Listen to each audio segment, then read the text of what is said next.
اهلا وسهلا بيكم في حلقة جديدة من قناة سينما اونلاين. في حلقة النهاردة احنا رجعنا بمراجعة جديدة، والفيلم اللي هنتكلم عنه النهاردة هو الاسكندراني.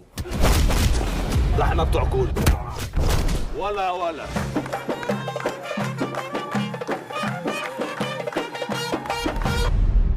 فيلم الاسكندراني بينتمي لنوعية الاكشن والاثارة والتشويق، والفيلم هو البطولة المطلقة الاولى لاحمد العوضي في السينما، وبيشاركوا البطولة بيومي فؤاد وزينة ومحمود حافظ وعصام السقا وعدد كبير من النجوم الكبار، ومن تأليف الراحل أسامة أنور عكاشة ومن إخراج خالد يوسف.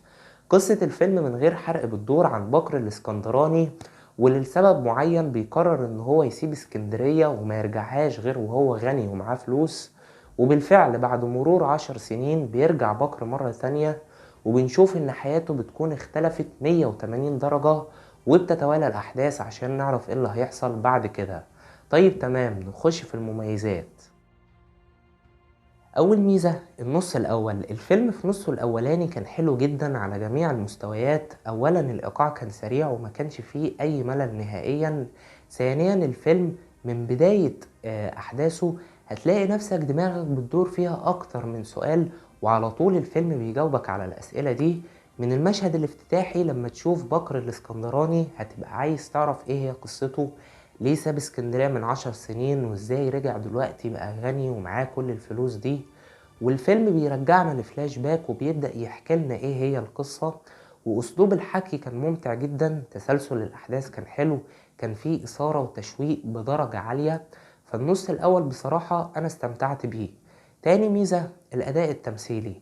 احمد العوضي اداؤه الحركي كان جيد جدا، تأديته لمشاهد الاكشن اداها بشكل متقن ومميز. انما بقى الاداء التمثيلي العادي، مش هقولك ان اداؤه كان حلو قوي ولا كان وحش قوي، هو كان اداء عادي.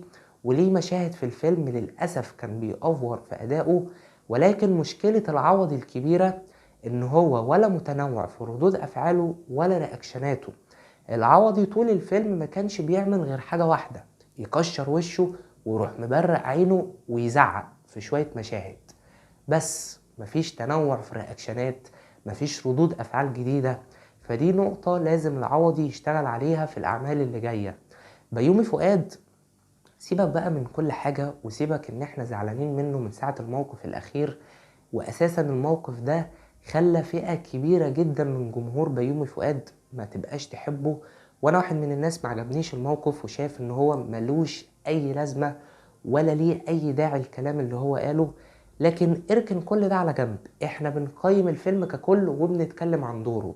بيومي فؤاد في المنطقة الكوميدية طبعا حدث ولا حرج، انا بحبه، ولكن في المنطقة الدرامية لما بيعمل دور درامي بحت بيبقى في حتة تانية خالص.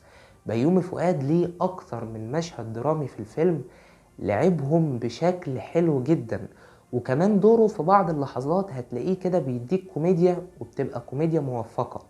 فللأمانة بيومي فؤاد أقوى دور وأفضل أداء أنت هتشوفه في الفيلم. بعده على طول يجي محمود حافظ. محمود حافظ الشخصية اللي هو كان بيلعبها كان فيها تحولات، وهو أدى التحولات دي بشكل جيد. زينة دورها ما كانش كبير قوي وأدائها كان عادي، مفيش كلام كتير يتقال عن الدور. عصام السقا دوره بالظبط فكرني بدوره في مسلسل جعفر العمدة، كان طالع في المسلسل شخص جدع وصاحب صاحبه، وفي الفيلم نفس الكلام طالع جدع وصاحب صاحبه قوي. فما حسيتش قوي باختلاف في الأداء. صلاح عبد الله كان كويس، محمد رضوان كان إضافة برضه كويسة، حسين فهمي كان عامل دور لذيذ كده ولايق على شخصيته، عجبني دوره. تالت ميزة الموسيقى التصويرية. الموسيقى عجبتني جدا، وكانت من أهم العوامل اللي خلت يبقى فيه إثارة وتشويق في بعض لحظات من الفيلم. رابع ميزة السيناريو. في بعض النقط اللي عجبتني في السيناريو زي كتابة الشخصيات، كل شخصية في الفيلم كانت واخدة حقها ووضعها في الكتابة. عجبني كمان تقديم الفكرة، الفيلم قدر ان هو يدخلك على طول في اجواءه، فرشلك الاحداث بصورة كويسة جدا، خلاك تبقى منتبه مع الاحداث ومتشوق وعايز تعرف ايه اللي بيحصل.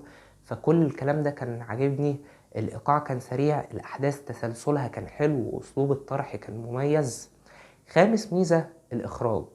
الفيلم 80% منه متصور في اسكندرية، فطبيعي انت هتشوف مناظر جميلة، هتشوف تصوير حلو وكادرات حلوة، مشاهد الاكشن تنفيذها كان كويس جدا وتصويرها كان حلو، المونتاج الانتقال من مشهد لمشهد كان بيتم بسلاسة وبرضه بشكل حلو. وبس كده المميزات خلصت، نخش على العيوب. طيب زي ما بدأنا المميزات بالنص الأول، نبدأ العيوب بالنص التاني. مبدئيا كده أنا كنت داخل الفيلم بتوقعات قليلة، لكن لما لقيت إن النص الأول عجبني جدا قلت خلاص نتحمس بقى ونرفع سقف توقعاتنا في النص التاني.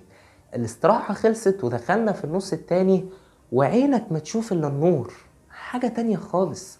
حرفيا الفيلم قلب فيلم هندي، بقيت بتشوف أحداث ملهاش أي لازمة، الإيقاع وقع، بقى فيه ملل غير طبيعي.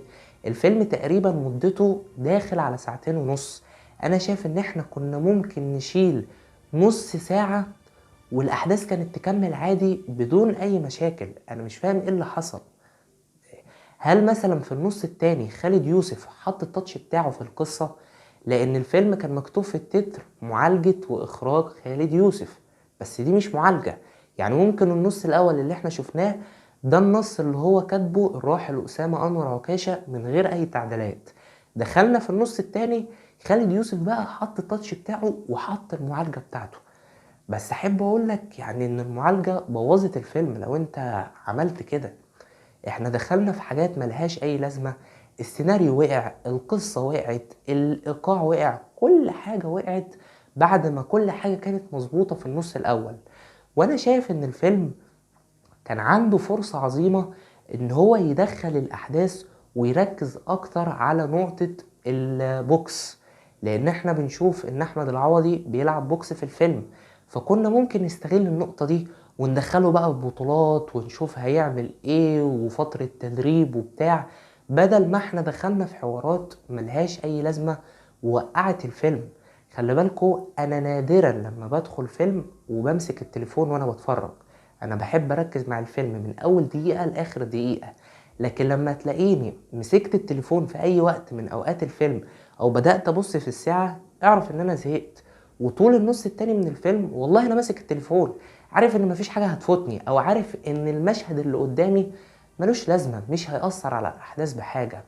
تاني عيب، وهو عيب موجود في التتر، اي حد لسه ما دخلش الفيلم نصيحة مني يا ابني ما تركزش في التتر. هتقولي ليه التتر ماله؟ هقولك التتر وهو بيتكتب فيه شوية اغاني في الفيلم، ففي اغنية اسمها انت لو قريته نهاية الفيلم هتتحرق بالنسبة لك. انا هموت واقول الاغنية دي اسمها ايه اقسم بالله، بس انا محترم الناس اللي لسه ما شافتش الفيلم، فبالله عليك يا مؤمن ما تبصش على التتر. الاغنية اسمها غريب، انت اول ما هتقرأ اسم الاغنية خلاص يا معلم تقدر تمشي والفيلم اتحرق لك وحاجة اخر نيلة. تالت عيب، او هو مش عيب قوي لكن انا حسيت ان المخرج خالد يوسف كان طالب من الكاست التمثيلي بتاع الفيلم ان هم كل شوية يحسسوا المشاهد اللي بيتفرج ان هم اسكندرانية ابا عن جدا. يعني مثلا بيومي فؤاد كل شوية كان يقول ايه ايوه، مش عارف واحد تاني يقول طب والمرسى والعباس، واحد تالت يقول احيه. طب انا زهقت. في اسكندرانية على فكرة بيتكلموا عادي، مش لازم يعني يقولوا ايوه. وجو مسلسل رايا وسكينة ده انا حسيت فعلا ان انا بتفرج على مسلسل رايا وسكينة من كتر ايوه ومن كتر طب والمرسى والعباس. خلاص في اسكندرانية اساسا بيتكلموا عادي، يعني مش لازم تتك قوي تحسسني كده ان انت اسكندراني قوي. يعني ماشي يا عم اسكندرانية على دماغنا من فوق بس مش للدرجة كده يعني. طيب كده العيوب خلصت، نخش على التقييم النهائي.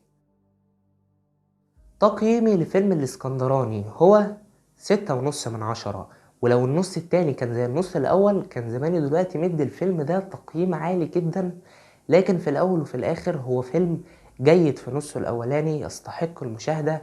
للناس اللي بتحب أفلام الأكشن هينبسطوا جدا بالفيلم ده.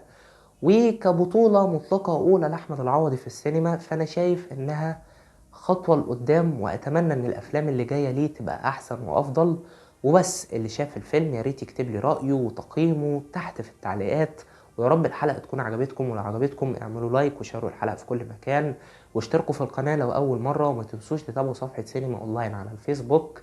شكرا جدا ليكم على المشاهدة، اشوفكم على خير، سلام.